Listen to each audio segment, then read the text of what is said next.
আসসালামু আলাইকুম। গতদিন আমরা ৬৬ ৬ দফা পর্যন্ত পড়েছিলাম। আজ আগরতলা ষড়যন্ত্র মামলা থেকে শুরু করব। তাহলে শুরু করা যাক। জাতির পিতা বঙ্গবন্ধু শেখ মুজিবুর রহমান সহ আগরতলা ষড়যন্ত্র মামলায় মোট আসামির সংখ্যা কত ছিল? মোট আসামির সংখ্যা ছিল বঙ্গবন্ধু সহ ৩৫ জন। তাহলে বঙ্গবন্ধু ছাড়া ছিল ৩৪ জন। ১৯৬৮ সালের ৩ জানুয়ারি ৩৫ জন বাঙালি সামরিক বেসামরিক ব্যক্তির বিরুদ্ধে এই আগরতলা ষড়যন্ত্র মামলা করেছিল সে সময়ের পাকিস্তান সরকার।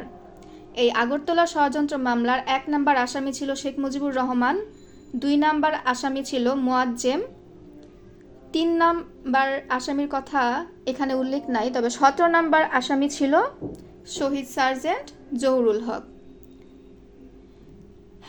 এই ১৯৬৮ সালের আগরতলা ষড়যন্ত্র মামলায় বিচারপতি ছিলেন এস এ রহমান, আর বঙ্গবন্ধুর পক্ষে আইনজীবী ছিলেন টমাস উইলিয়াম ও আব্দুস সালাম খান।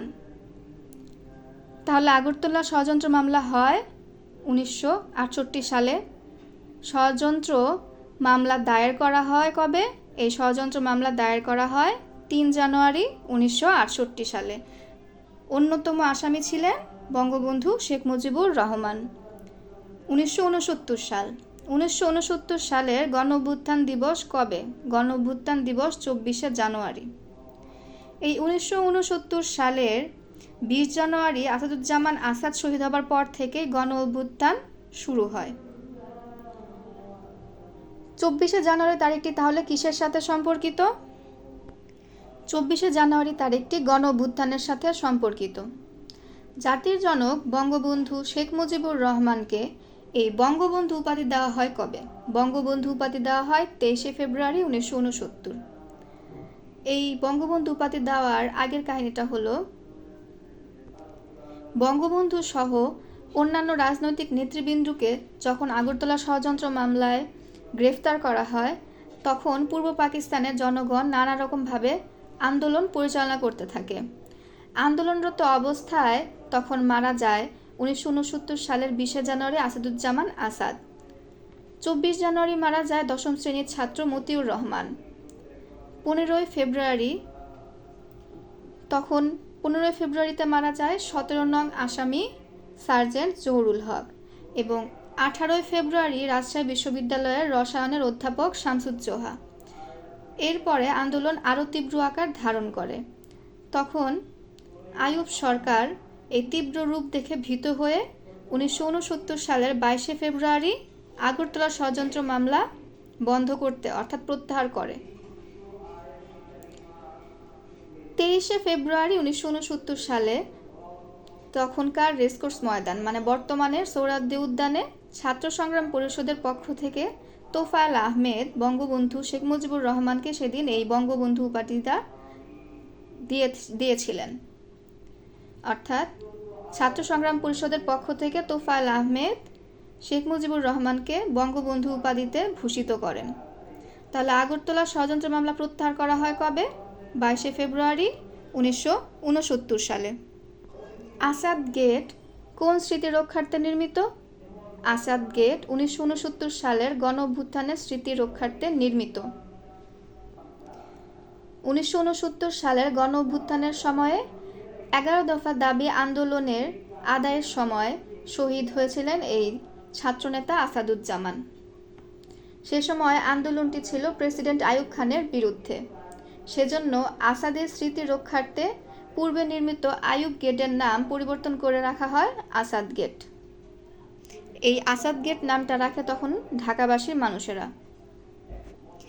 এবার আমরা ১৯৭০ সালের নির্বাচন দেখব। ১৯৭০ সালের সাধারণ নির্বাচনে প্রধান নির্বাচন কমিশনার ছিলেন বিচারপতি আব্দুস সাত্তার। আচ্ছা, বর্তমান নির্বাচন কমিশনার কে? বর্তমানে নির্বাচন কমিশনার হচ্ছে কাজী হাবিবুল আউয়াল। তিনি ১৩তম নির্বাচন কমিশনার এবং নির্বাচন কমিশনারদের মেয়াদ ৫ বছর। ১৯৭০ সালের নির্বাচনে আওয়ামী লীগ জাতীয় পরিষদে কতটি আসন পায়? 1970 সালের নির্বাচনের জাতীয় পরিষদে আওয়ামী লীগ আসন পায় 167টি।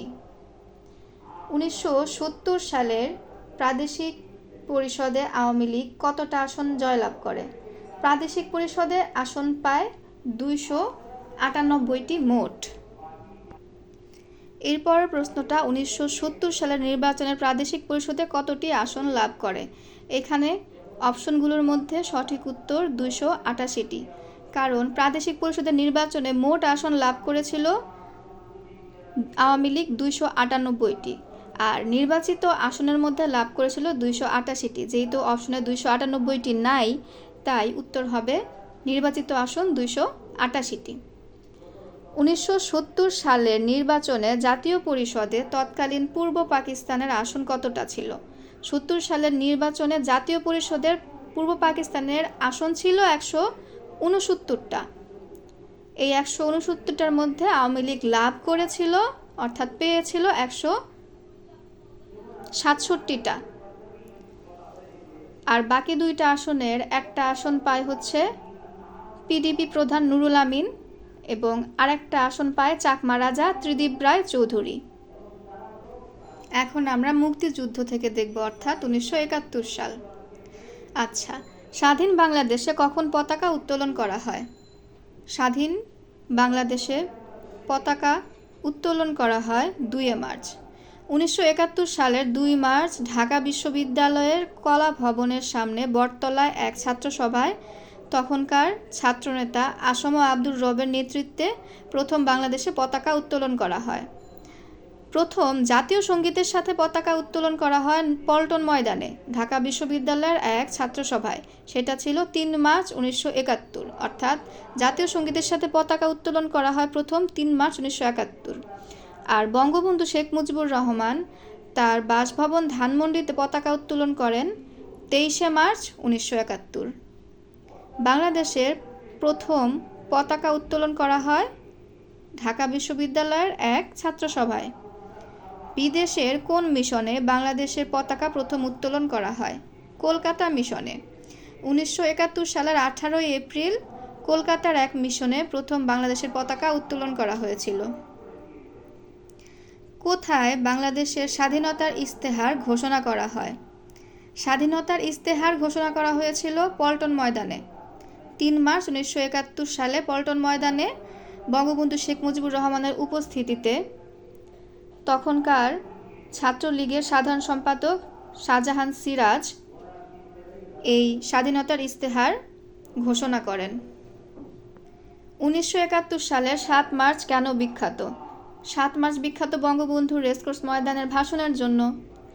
বঙ্গবন্ধু সেদিন বিকালবেলা 3টা 20 মিনিটে ভাষণ দেওয়ার জন্য মঞ্চে উঠেছিলেন। ভাষণ দেন 18 থেকে 19 মিনিটের মতো। তবে বাংলাদেশের স্বাধীনতার যুদ্ধ দলিলপত্রের হিসাব অনুসারে ভাষণ দিয়েছিলেন 7 মার্চ 18 মিনিটের। 7 মার্চের ভাষণের জন্যই নিউজ উইক ম্যাগাজিন 1971 সালের 5 এপ্রিল বঙ্গবন্ধুকে রাজনীতির কবি বলে উল্লেখ করেন। আর মাননীয় প্রধানমন্ত্রীর মতে ভাষণ ছিল 23 মিনিট, কিন্তু রেকর্ড হয়েছে 18 থেকে 19 মিনিট।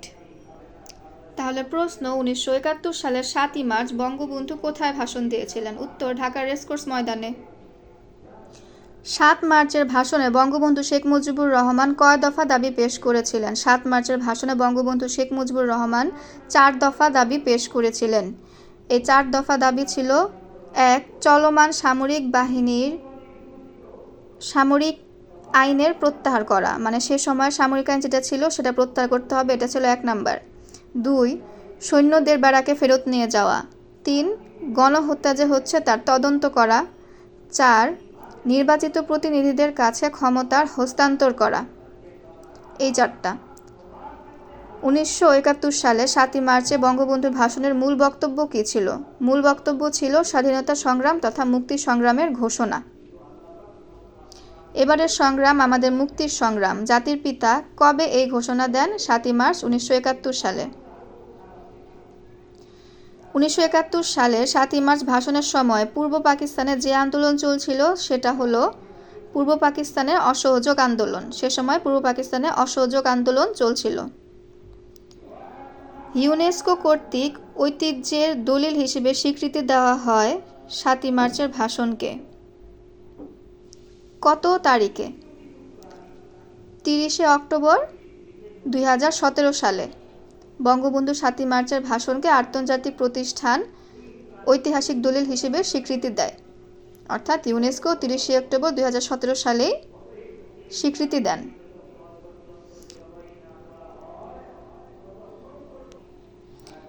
জাতিসংঘের সব দাপ্তরিক ভাষার বঙ্গবন্ধুর ঐতিহাসিক ৭ মার্চের ভাষণ বিষয়ক গ্রন্থের মোড়ক উন্মোচন করা হয় কবে? জাতিসংঘের সব দাপ্তরিক ভাষায় বঙ্গবন্ধুর ৭ মার্চের ভাষণ বিষয়ক গ্রন্থের মোড়ক উন্মোচন করা হয় ৫ মার্চ ২০২১ সালে। ২০২১ সালের ৫ই মার্চ বঙ্গবন্ধুর ৭ মার্চের ভাষণ বিষয়ক গ্রন্থের মোড়ক উন্মোচন করা হয়। এই বইটির অর্থাৎ গ্রন্থটির নাম ছিল the historic 7th March speech of Bangabandhu Sheikh Mujibur Rahman, a world documentary heritage. ভাষাভাষী ১২ রাষ্ট্রদূত এবং ইউনেস্কোর স্থায়ী প্রতিনিধিরা গ্রন্থটার মোড়ক উন্মোচন করেছিলেন।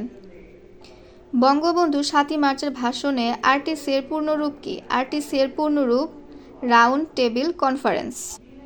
আচ্ছা, অপারেশন সার্চলাইট। কে অপারেশন সার্চলাইটের নীল নকশা তৈরি করেন? টিক্কা খান। আসলে অপারেশন সার্চলাইট হচ্ছে ২৫শে মার্চ রাতে পাকিস্তান শাসক তারা বাঙালির উপরে যে হত্যাযজ্ঞ চালিয়েছিল তার নাম। মেজর রাও ফরমান আলী ও টিক্কা খান এই অপারেশন সার্চলাইটের নীল নকশা তৈরি করেছিলেন। ১৯৭১ সালের ২৫শে মার্চ রাতে বর্বর পাকিস্তানি সামরিক বাহিনী বাংলাদেশে যে সশস্ত্র আক্রমণ চালায় তার নাম কি তাহলে? তার নাম অপারেশন সার্চলাইট। ১৯৭১ সালে ঢাকা শহরে অপারেশন সার্চলাইট পরিচালনার মূল দায়িত্বে ছিলেন অপারেশন সার্চলাইট পরিচালনার মেজর জেনারেল রাও ফরমান আলী। পোড়ামাটি নীতি কোন বাহিনীর জন্য প্রযোজ্য ছিল? পোড়ামাটি নীতি পাকিস্তান সেনাবাহিনীর জন্য প্রযোজ্য ছিল। ইয়াহিয়া খান বলেছিলেন, এদেশের মানুষ চাই না, মাটি চাই। শেখ মুজিবুর রহমানকে বন্দি করে করাচিতে নিয়ে যাওয়া হয় কবে? আচ্ছা, ২৯শে মার্চ সন্ধ্যায় তেজগাঁও বিমানবন্দরে শেখ মুজিবুর রহমানকে এনে পশ্চিম পাকিস্তানের করাচিতে নিয়ে যাওয়া হয়। মুক্তিযুদ্ধের সময় তাকে মিনওয়ালি কারাগারে বন্দি করে রাখা হয়েছিল। ২৬শে মার্চ ১৯৭১ এর স্বাধীনতার ঘোষণা বঙ্গবন্ধু জারি করেছিলেন ওয়্যারলেসের মাধ্যমে। ২৬শে মার্চ ১৯৭১ দুপুর ২টা ৩০ মিনিটে চট্টগ্রামের কালুরঘাট বেতার কেন্দ্র থেকে সে সময়ের চট্টগ্রাম আওয়ামী লীগ সাধারণ সম্পাদক আব্দুল হান্নান এই স্বাধীনতার ঘোষণাটি প্রচার করেন। এরপরে সেদিন রাত ৭টা ৪০ মিনিটে বাংলা অনুবাদ পাঠ করেন আবুল কাশেম সন্দীপ এবং পরে আবার ইংরেজিতে এই ঘোষণা পাঠ করেন প্রকৌশলী আশিকুল ইসলাম। ইহাই হয়তো আমার শেষ বার্তা, আজ হইতে বাংলাদেশ স্বাধীন। এই উক্তিটি কার? উক্তিটি বঙ্গবন্ধু শেখ মুজিবুরের। বঙ্গবন্ধুর ইংরেজিতে দেওয়া সেই স্বাধীনতার ঘোষণাটা ছিল, This may be my last message. From today, Bangladesh is independent. I call upon the people of Bangladesh, wherever you might be and with whatever you have, to resist the army of occupation to the last. Your fight must go on until the last soldiers of the Pakistan occupation army is expelled from the soil of Bangladesh and final victory is achieved. এর বাংলা অনুবাদ ছিল, ইহাই হয়তো আমার শেষ বার্তা, আজ হইতে বাংলাদেশ স্বাধীন।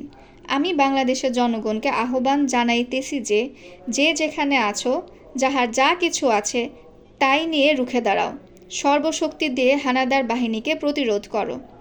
পাকিস্তান দখলদার বাহিনীর শেষ সৈন্যটিকে বাংলার মাটি হইতে বিতাড়িত না করা পর্যন্ত এবং চূড়ান্ত বিজয় অর্জন না করা পর্যন্ত লড়াই চালিয়ে যাও। শেখ মুজিবুর রহমান কোন সংস্থার ওয়্যারলেসের সহযোগিতা নিয়ে বাংলাদেশের মহান স্বাধীনতা ঘোষণা করেছিলেন? বঙ্গবন্ধু শেখ মুজিবুর রহমান যে সংস্থার সাহায্য নিয়েছিলেন সেটা হচ্ছে East Pakistan Rifle. East Pakistan রাইফেলের সহযোগিতা নিয়ে বাংলাদেশের মহান স্বাধীনতা ঘোষণা করেছিলেন? তাহলে কত তারিখে বাংলাদেশের স্বাধীনতা ঘোষণা করা হয়? বাংলাদেশের স্বাধীনতা ঘোষণা করা হয় 26শে মার্চ 1971 সালে। বঙ্গবন্ধুর স্বাধীনতা ঘোষণা 26শে মার্চ চট্টগ্রাম বেতার কেন্দ্র থেকে কে প্রথম প্রচার করেন? সবার প্রথমে প্রচার করেন স্বাধীনতার ঘোষণা চট্টগ্রাম বেতার কেন্দ্র থেকে এম.এ. হান্নান। বাংলাদেশের স্বাধীনতার ঘোষণাপত্র কোন তারিখে জারি করা হয়? স্বাধীনতার ঘোষণাপত্র জারি করা হয় 10 এপ্রিল 1971 সালে। আর ঘোষণাপত্রটি গৃহীত হয় 17 এপ্রিল 1971 সালে। 1971 সালের 26শে মার্চ হচ্ছে স্বাধীনতার ঘোষণা, এদিন দেওয়া হয়। এছাড়া 1971 সালের 26শে মার্চ স্বাধীনতা দিবস এবং জাতীয় দিবস। 1971 সালের 10ই এপ্রিল বাংলাদেশের প্রথম অস্থায়ী সরকার গঠন হয়। 10ই এপ্রিল গণপ্রজাতন্ত্রের আত্মপ্রকাশ ঘটে। 10ই এপ্রিল আনুষ্ঠানিকভাবে স্বাধীনতার ঘোষণা। বাংলাদেশ গণপ্রজাতন্ত্রের ঘোষণা। মুজিবনগর সরকার গঠন, প্রথম মন্ত্রিসভা গঠন। আর 1971 সালের 17 এপ্রিল মুজিবনগর সরকারের শপথ গ্রহণ, বাংলাদেশ সরকারের আনুষ্ঠানিক প্রতিষ্ঠা হয় এবং স্বাধীন বাংলাদেশের ঘোষণাপত্র পাঠ করা হয়। 1971 সালের 16 ডিসেম্বর হলো চূড়ান্ত বিজয় অর্জন হয়, অর্থাৎ আমাদের বিজয় দিবস। গণপ্রজাতন্ত্রী বাংলাদেশের স্বাধীনতার ঘোষণাপত্রে জাতির পিতা বঙ্গবন্ধু শেখ মুজিবুর রহমান ছাড়া আর কতজন আওয়ামী লীগ নেতার নাম ছিল? আর 2 জন আওয়ামী লীগ নেতার নাম ছিল। একজন হচ্ছে সৈয়দ নজরুল ইসলাম, আরেকজন হচ্ছে এম ইউসুফ আলী। এই 1971 সালের 10 এপ্রিলের জারিকৃত স্বাধীনতার ঘোষণাপত্রটা প্রস্তুত করেন মানে তৈরি করেছিলেন ব্যারিস্টার আমিরুল ইসলাম, আর জারি করেছেন সৈয়দ নজরুল ইসলাম, পাঠ করেন অধ্যাপক ইউসুফ আলী। কোন দেশসমূহের স্বাধীনতা ঘোষণাপত্র রয়েছে? বাংলাদেশ এবং যুক্তরাষ্ট্রের স্বাধীনতার ঘোষণাপত্র রয়েছে। প্রথম দেশ হিসেবে আমেরিকা 4 জুলাই 1776 সালে স্বাধীনতার ঘোষণা দেয় যুক্তরাজ্য থেকে, এবং দ্বিতীয় দেশ হিসেবে বাংলাদেশ পাকিস্তানের বিরুদ্ধে স্বাধীনতার ঘোষণা দেয় 26শে মার্চ 1971 সালে। বিশ্বে এই 2টা দেশই স্বাধীনতার ঘোষণা দিয়ে আসলে স্বাধীন হয়। মুজিবনগর সরকারের অর্থনীতি বিষয়ক ও পরিকল্পনা বিভাগের দায়িত্বে কে ছিলেন? অর্থনীতি বিষয়ক ও পরিকল্পনা বিভাগের দায়িত্বে ছিলেন তাজউদ্দিন আহমেদ। তাজউদ্দিন আহমেদ অর্থনৈতিক উন্নয়ন ও পরিকল্পনা মন্ত্রণালয় ছাড়াও প্রধানমন্ত্রী হিসেবে ছিলেন এবং প্রতিরক্ষা এর দায়িত্বে ছিলেন, তথ্য ও বেতারের দায়িত্বে ছিলেন, শিক্ষার দায়িত্বে ছিলেন, স্থানীয় প্রশাসনের দায়িত্বে ছিলেন, স্বাস্থ্য ও সমাজ কল্যাণের দায়িত্বে ছিলেন, শ্রমের দায়িত্বে ছিলেন। এই সরকার ব্যবস্থায় মোট মন্ত্রণালয় ছিল 12টি এবং মন্ত্রিপরিষদের সদস্য ছিল 6 জন। বঙ্গবন্ধু শেখ মুজিবুর রহমান ছিলেন রাষ্ট্রপতি, সৈয়দ নজরুল ইসলাম ছিলেন উপরাষ্ট্রপতি এবং বঙ্গবন্ধুর অনুপস্থিতিতে অস্থায়ী রাষ্ট্রপতির দায়িত্ব পালন করেন সৈয়দ নজরুল ইসলাম।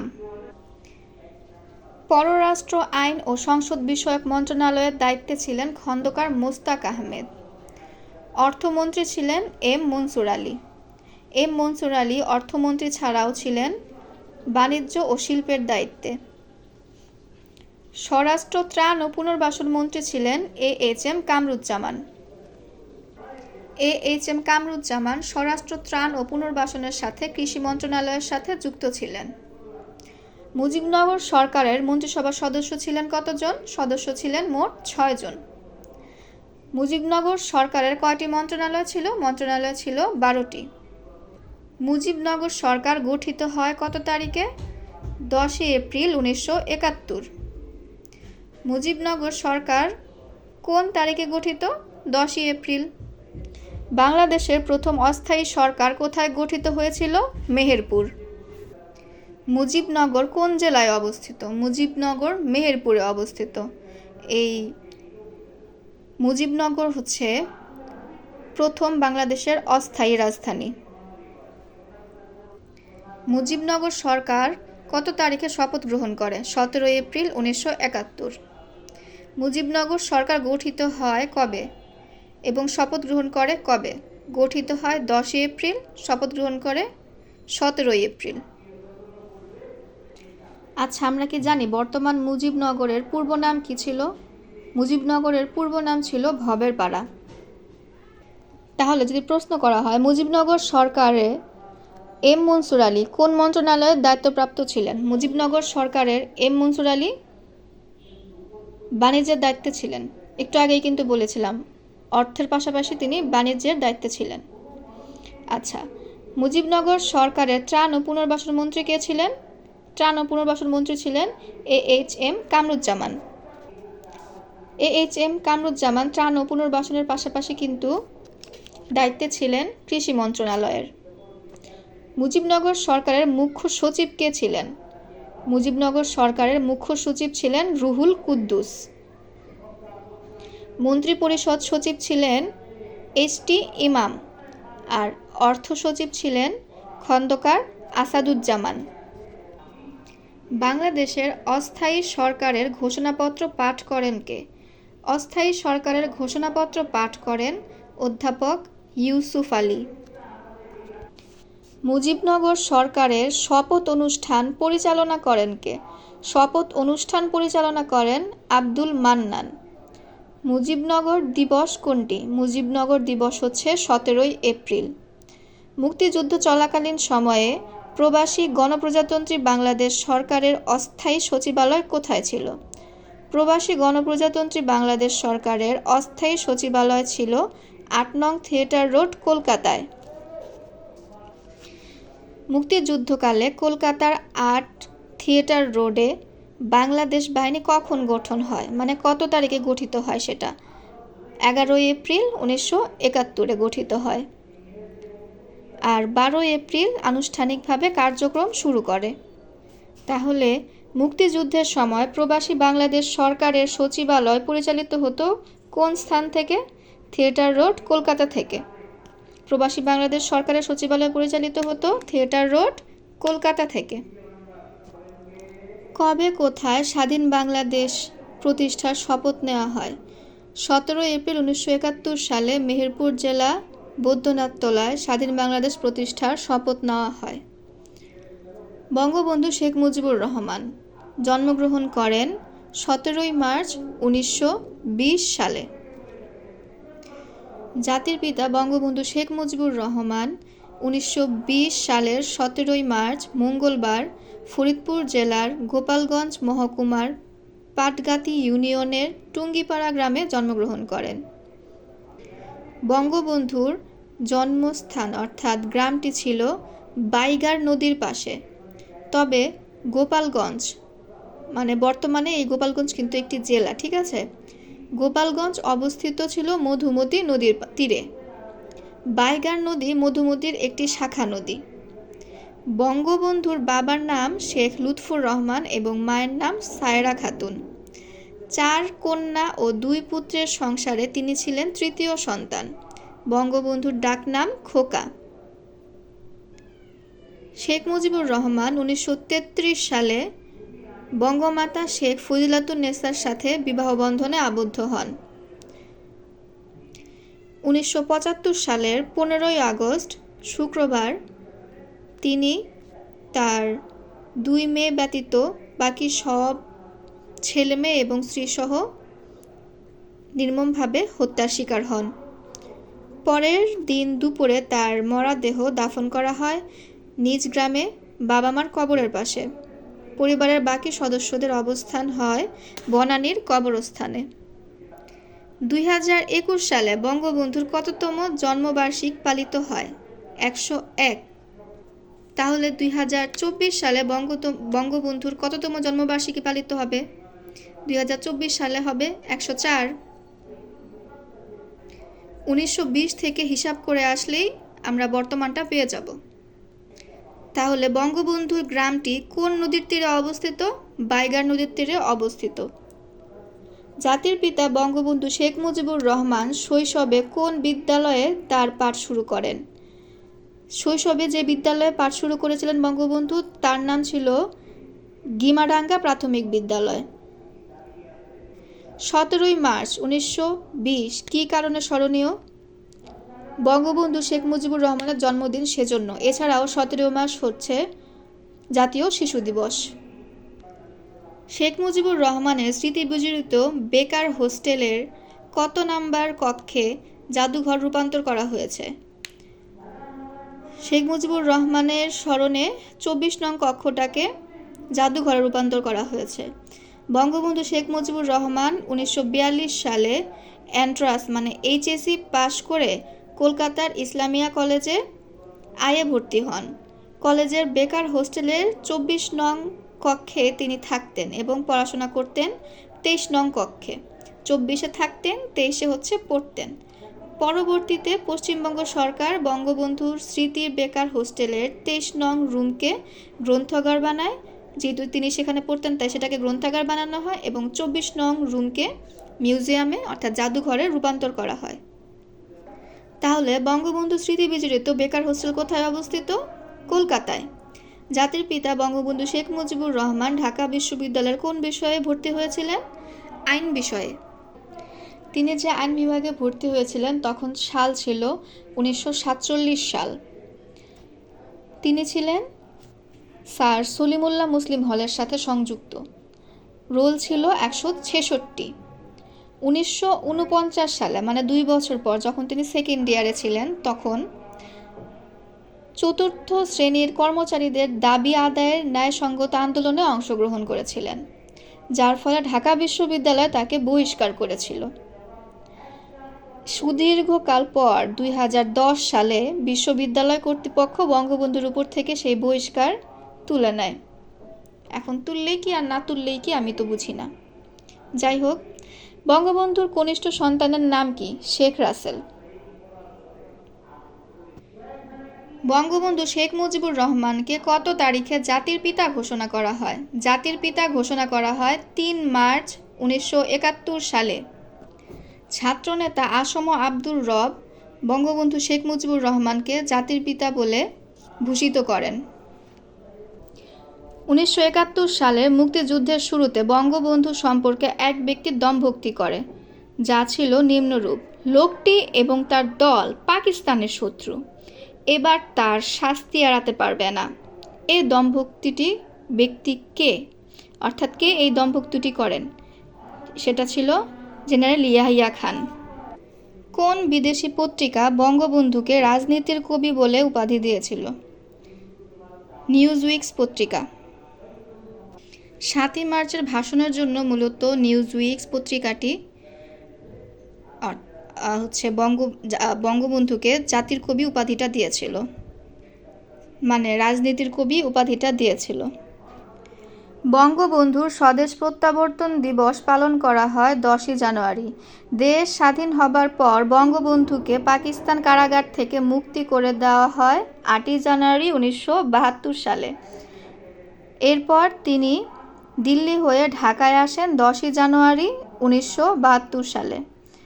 সেই ঘটনাকে স্মরণীয় করে রাখতেই 10 জানুয়ারি স্বদেশ প্রত্যাবর্তন দিবস হিসেবে প্রতি বছর পালন করা হয়। তাহলে বঙ্গবন্ধু কত তারিখে পাকিস্তানের কারাগার থেকে মুক্তি পান?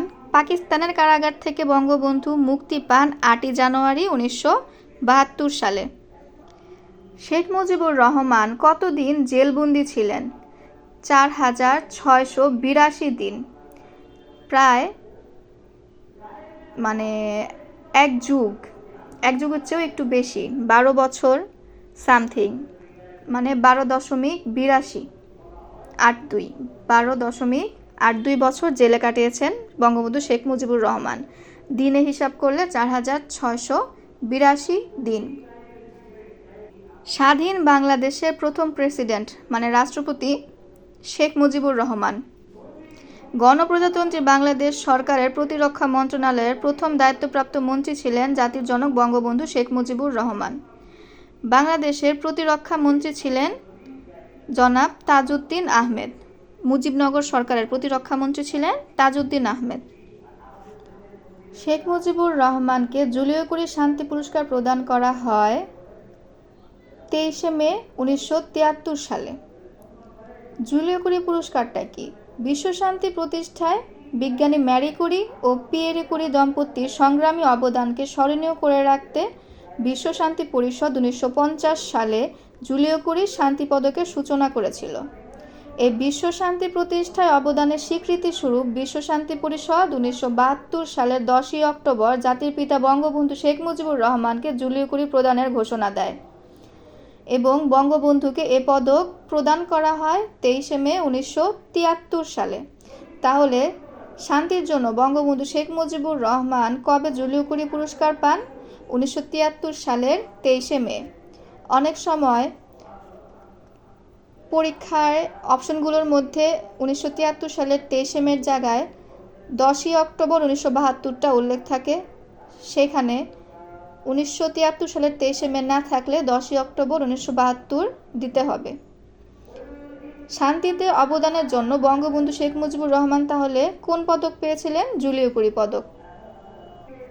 পরবর্তী প্রশ্ন, I have not seen the Himalayas but I have seen Sheikh Mujib. অর্থাৎ আমি হিমালয় দেখিনি কিন্তু শেখ মুজিবকে দেখেছি। এই উক্তিটি কার? এই উক্তিটি ফিদেল কাস্ত্রোর। অসমাপ্ত আত্মজীবনী গ্রন্থের লেখক বঙ্গবন্ধু শেখ মুজিবুর রহমান। এই অসমাপ্ত আত্মজীবনী গ্রন্থটি হচ্ছে শেখ মুজিবুরের লেখা এবং তিনি তার সহধর্মিণী শেখ ফজিলাতুন্নেসা মুজিবের প্রেরণায় এটি লিখেছিলেন।